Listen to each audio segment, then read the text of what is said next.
आसा दिनैथ' जोबोद मोजां जाबाय जोंनि बिबिसि बर' बेप्टिस्ट चार्च एसोसिएशननि बे दैदेननाय बिराद गिदिर क'क्राझार आरो चिरां आरो गुबुन गुबुन जायगानिफ्राय अल आसामनिफ्राय दिनै नुजाफैदों।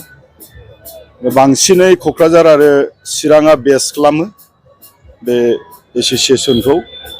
फुराना 100 बोसोरनि बारलांनाय फुराना गिर्जाफोर बेवहाय जुथुमो, बोसोरै जुथुमो।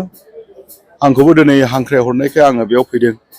फैनानै आङो जोबोद मोजां मोनदों जे जिउनि मोदोमनिथ' जोङो जाबाय थायो, मोदोमनि जोङो सानफ्रोमबो जायो, गाननो जोमो, रंजायो, धोन दौलत दं, फुरथि खालामो। नाथाय ख्रिस्टानफोरनि जेनोखि मेन उद्देश्य, बे उद्देश्यआ जाहैबाय जिउनि थाखाय। जिउआव नोङो गोथाङै थायोब्ला मोदोमावबो मोनदेरनाय दङ। दा थैखांनायनि उनाव जोङो बेखौनो फोथायो, जायफ्रा इसोरनि थिननाय बायदि गाहामखौ मावगोन, गुबुननि थाखाय गाहाम मावगोन, बियो माने सोरगो रायजोआव बे थैनायनि उनाव थांनो मोनगोन। आरो सोरगो रायजोआ जोबनो गैयै जुगे जुग, बे सोरगो माने सोरगो रायजोआनो एभारलास्टिं लाइफ जायखौ होनो। नाथाय जायफ्रा बे संसाराव दुश्मननि खामानि मावगोन, गाज्रि मोननाय खामानि मावगोन, गावजों गाव थुनज्लायनाय खामानि मावगोन, पाप खामानि मावगोन, बेफोरबायदिया माने नोरगआव बियो थांनांगोन। आरो अबथिरा जोङो गोबां दिनै थैलांनायखौ दिनै जोङो मोननो हायो आरोखि। मानसिफोरखौ, गोबां मानसिफोरखौ अबथिरा लोंनाय जानायजों, गारि मटर एक्सिडेन्टजों, ड्राग्स जानायफोरजों, जे माने एन्टि ससियेल, गावनि थाखायबो खहा, बिमा बिफानि थाखाय खहा, आरो गासै समाजनि थाखाय खहा। दा बेफोरखौनो जाहाथे बयबो, इसोरा जिसु ख्रिस्ट'आ खालि ख्रिस्टानफोरनि थाखायल' नङा, बे बयबो जेसेबां संसाराव मानसिफोर दं बिनि थाखाय, बे मानसिफोरनि थाखाय गोजोननायखौ हानो आरो जिउखौ बासायनो थाखाय फैदोंमोन।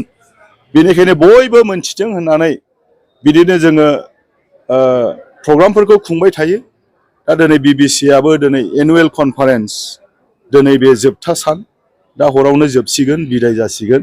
दा जोबोद मोजां मोनदों। आलासिया जोंनि बेंगालरनिफ्राय रेभारेन्ड जहानान शेली, भाइस प्रेसिडेन्ट, बैरियान Baptist Bible college and seminary, बेंगालरनिफ्राय लाबोनाय जादों। बिथाङा जोबोद मोजां इसोरनि रावखौ होबाय।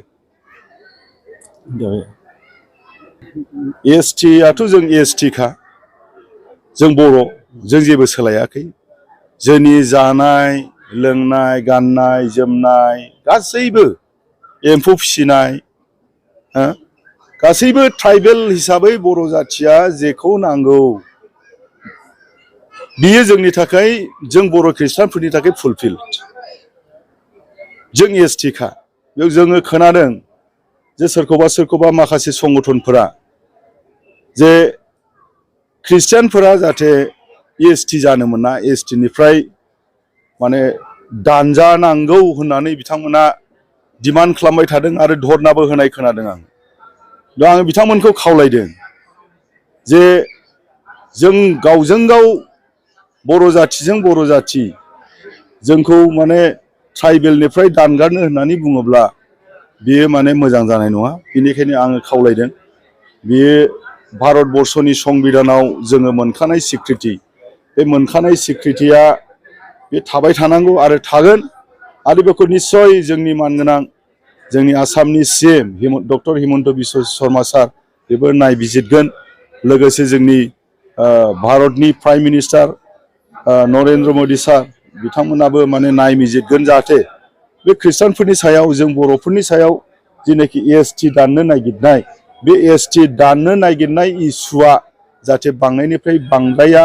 थाबैनो बेखौ जायफ्रा माने एसटिखौ दाननो नागिरदों, जोंनिफ्राय जायफ्रा मेम'रेन्डाम होदों दाननो थाखाय, बिथांमोनखौ बुजायनानै थाबैनो जाहाथे बे चेप्टारखौ क्ल'ज खालामो। आं दिनै बे धोरोम सभानि गेजेरजों आङो बेखौ